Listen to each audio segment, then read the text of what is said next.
Hello, good morning! Sa nakaraan kong video, itinuro ko na kung paano mag-file ng quarterly percentage tax for the second quarter 2024.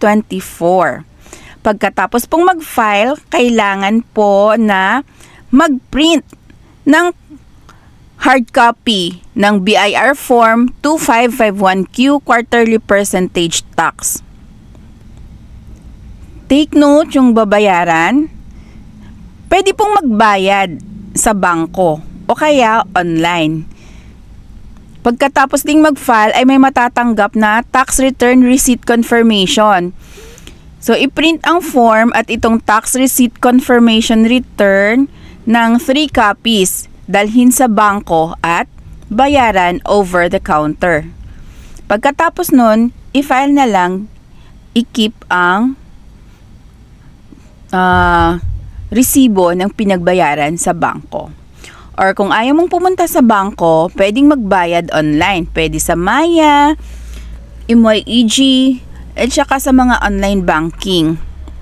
Kung wala ka pang MYEG account, pwede kang mag-sign up.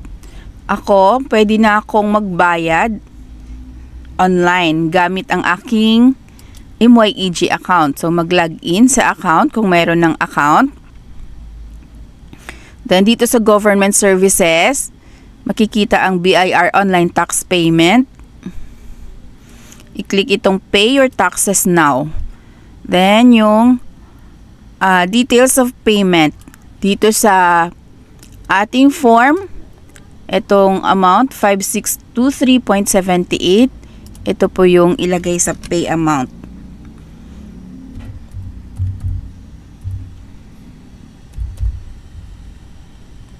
Tax identification number, i-encode ang 9-digit tax identification number. Be careful na magkamali dito. Huwag magkamali sa pag-encode. Ulit-ulitin na i-check. Mahirap nang magkamali kasi pag nagkamali ka, hindi ka sa MYEG magrereklamo, doon ka sa BIR magrereklamo at magpa-correct. Magpa-fix ng data. RDO code, makikita yan sa iyong form. Kopyahin na lang. Form series natin kapag quarterly percentage tax ay 2,500 series. Form type 2551Q, tax type automatic, PT. Return period natin ay June 30, 2024. Yan pong laging tinatanong sa akin kung ano ang return period. Kasi yan yung last day ng quarter, second quarter. So, click natin.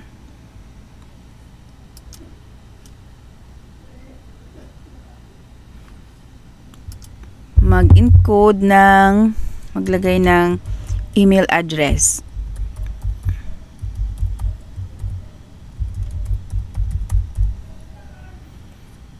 Click next. I-review ang details of payment. Tax identification number. Okay. Form type 2551Q, amount, percentage tax, RDO code, return period. Click confirm and pay.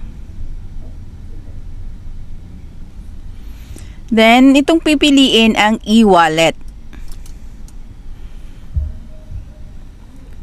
Select natin yung GCash kasi nasa GCash yung aking funds. May transaction fee na 20 pesos. Click proceed. Proceed to payment. Log in with your GCash account. Click next. Enter the 6-digit OTP.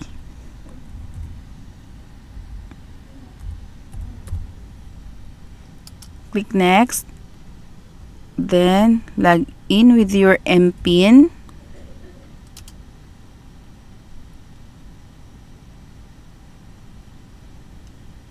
Click Pay.